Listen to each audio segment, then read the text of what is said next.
Of the University of Michigan Museum of Art, I'm going to be showing you today an art activity that you can do at home with your friends or family without having a ton of specific art materials. It's an activity where we're going to press and dry flowers and other plant materials in specific patterns in the tradition of Western exicata. But you can do this anywhere you are with whatever plant materials you have on hand. So we're going to be making a lot of things that look kind of like this, but really you can do whatever you want with it. You can adapt it to whatever kind of project you'd like.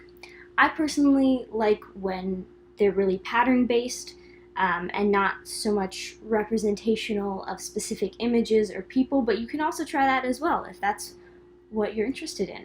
So to start, I'm going to take stock of the plant materials that I have around my house and what I've been able to collect.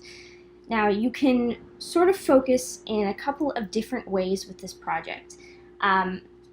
You can either go for something that's deliberately a lot of repetition and a lot of the same materials, or you can use materials that are really, really different, like things that have really broad leaves or are really green versus things that have really small leaves and are really long and thin and reddish in color. I really like things that have a lot of variation, so that's what I'm going to do in this project. Then the other materials that I'm going to need, aside from plants that I've collected around my home, is glue, some kind of liquid glue. I have some white liquid glue and also some homemade flour glue that I've made. And that you can make really easily just by boiling together flour and water and mixing that up, and that usually keeps for about a month, and you can use that as well, and it's a more biodegradable way to make glue and use that in this project if you're so inclined. I also have a wooden dowel. You can also use a popsicle stick, a toothpick, whatever you happen to have on hand, paintbrush if you have it, the end of a spoon, a chopstick, just something to apply glue to your plants. And then I also have scissors here. These are optional.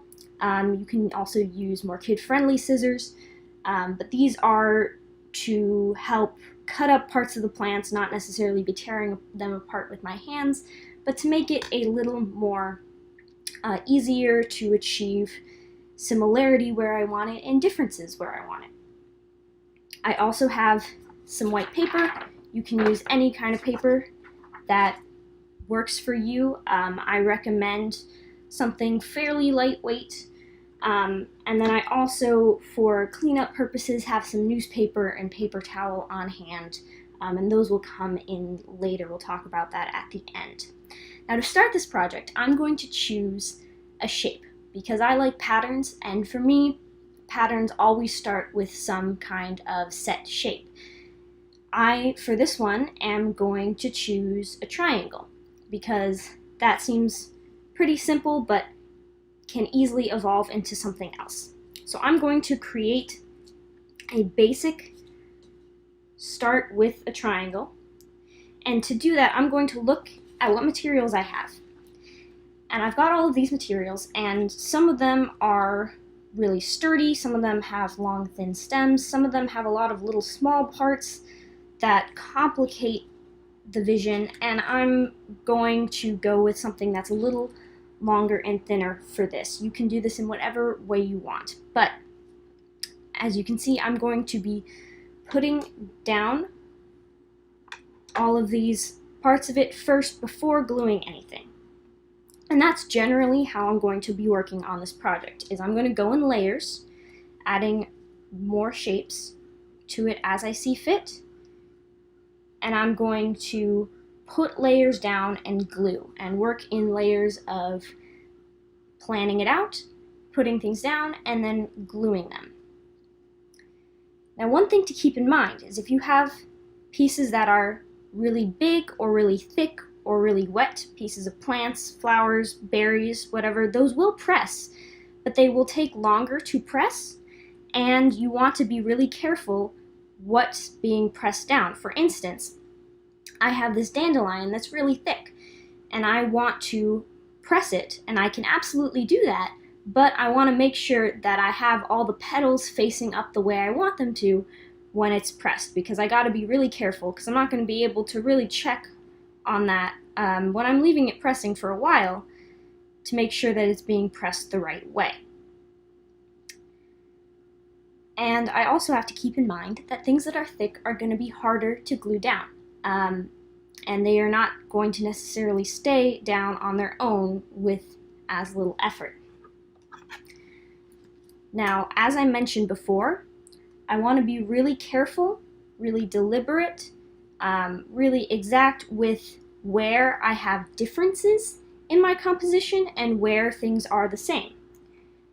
You can do either, but you want to make sure that if there are differences, that's a deliberate, careful choice you're making, rather than just happening on its own, and that way it will feel like more of a planned piece.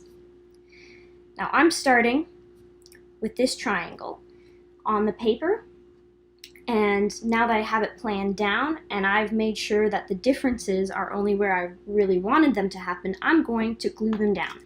And how we glue these down is we're going to take some of your glue, and you're going to want to glue down all of the really thick spots and the stiff spots, like along the stems of whatever piece of plant you're using. But you also want to make sure you're getting a good amount of the edge too, so that it stays in place. Now keep in mind that this will also have something on top of it, like a book or a heavy box, so it's not 100% necessary that you glue down every single bit. But as I continue, I want to be really careful that I'm also only gluing on the actual plant or flower itself, and that I'm not necessarily having a bunch of glue seep out onto the page. Now if you do have a bunch of glue seep out onto the page, or it gets a little messy, which is absolutely fine, it's going to be okay. If it's a lot, you can wipe that up with some of your paper towel or newspaper, but you can also choose to cover that up with more plants later on in the process. It's a process that really is responsive to whatever's happening, so you can decide to change what you're doing. You can add things to cover things up, and that's totally fine, that'll work. But you can also just make sure that it's generally being hidden, or it doesn't come into necessary direct contact with your book or box or whatever you're using to press, and we'll get to that in a second. So I'm going to keep working like this in layers. I'm going to choose things that I want to have overlap. I'm going to decide when I want things to overlap, when I don't want things to overlap. I'm going to keep in mind the energy of the composition. What I'm talking about is a bit of how big things are and also how close things are together. Things that are close together but aren't touching are going to have a lot of tension and a lot of energy between them. That's not necessarily a bad thing, but what it means is that it's going to have a lot of visual interest, and you want to balance that throughout your composition. So you don't want it to all be really, really tense, unless that's what you're going for, but you want places where it's more calm, as well, if you want something that's going to be balanced and feel like more of a cohesive piece. So I'm going to keep these things close but not actually touching the other plant, because I want a little bit of that tension there. But maybe in other parts of this composition, I'm going to have things that touch each other to balance it out a bit. And what I'm also keeping in mind here, as I'm putting down leaves that have two different sides, is that the two different sides have two different colors. And when they press, they're going to press and change color. And when they change color, you won't necessarily be able to control that, or control how much they change color or what color they change to, but I can tell you that different sides of leaves, just like when they aren't pressed and aren't dried, are going to have different colors based on what side of the leaf they are. So if you can see, the front side of this leaf is really, really red, but the back side is more muted and slightly greener. And that difference is going to maintain even as the general color of the leaf changes when you're pressing it. Now I'm going to keep going on this project, but I'm going to also move on a bit to show you what happens once you've finished putting together your composition and gluing it down. Now I have here a finished piece that I did in one of these classes about a month ago, and as you can see, it's fairly well pressed, but I also took it out from the press a bit early to show you what you can do to keep pressing it. Now, there's still a little bit of glue on it, and that's fine. Really, it's just part of the process. You get better at being exact and putting down less glue the more you do it. It's very much all about practice. But in order to press this, what I'm going to do is I am going to take a somewhat absorbent-ish paper material. I recommend paper towel or newspaper if you have it.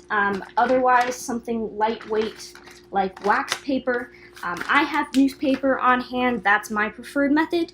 But you want some kind of paper, some kind of barrier between your piece and whatever box, books, things that you're putting on top of it.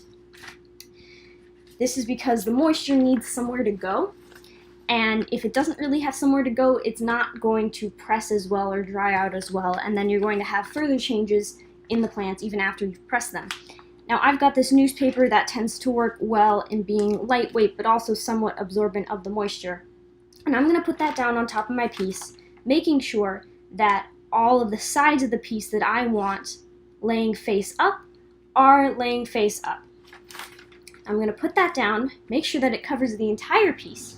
And then I am going to take some heavy books and put them on top of the piece. You're going to want a lot of pressure. If you don't have a press at home, which most people don't, I don't, then you want to have several heavy books, heavy boxes, something that's giving even, consistent, flat pressure across the entire thing. And I am going to use some books because that's what I have on hand. But what you're going to do once you have that pressure in place is you're going to want to let it sit and leave it for at least 2 weeks. Now, because these aren't professional presses, they're going to take longer than like a regular kind of plant press, which would normally be something like a week or so. And these normally take somewhere between 2 and 3 weeks. If you have things like the dandelion that I was using earlier, or a berry, or some kind of very moist, thick leaf or stem, you're going to want to leave it for longer, maybe 3 weeks or even a month, to make sure that that gets pressed adequately. Now, if you check on your piece, that's not the end of the world. Feel free to check on it after 2 weeks and see if you need to keep pressing it. That's perfectly fine. In fact, a good method of just checking on where your work is at. But if you don't have a ton of like really moist things in your composition, then about 2 weeks will probably be fine. It also depends on your environment and how moist your environment is, but that's part of why we put down the paper towel and the newspaper.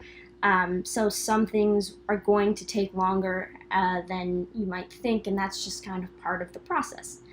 But once you've done that, and once you've left it in place for a while, and you've been drying it, and you pull it out, you might get something like this, or like this. These are a bunch of flowers from northern Michigan, up in Sheboygan County, actually, and you can see that these compositions definitely changed color from when I first collected these plants, but they also really stuck in their pattern, and it's pretty cool, and it's something that you're going to be able to keep or frame or put in your scrapbook for a long time. That's our project. I hope you enjoyed and learned something about how to make art with the plant material around you when you don't have a ton of art supplies at home. If you have any questions, please feel free to contact UMMA and ask. We also have videos of this being taught as a live class over Zoom on the website, so please feel free to check out those resources. But I hope you have a good rest of your day.